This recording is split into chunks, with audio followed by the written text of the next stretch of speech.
மாறாதது.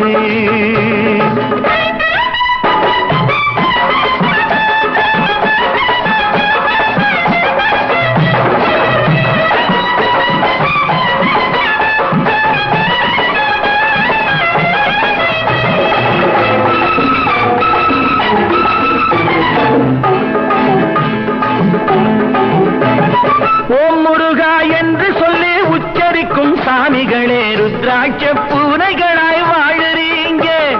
சீமான்கள் போர்வையிலே சாமானிய மக்களையே ஏமாற்றி கொண்டாட்டம் போடுறீங்க. பொய்மை எப்போதும் ஓங்குவதும் இல்லை.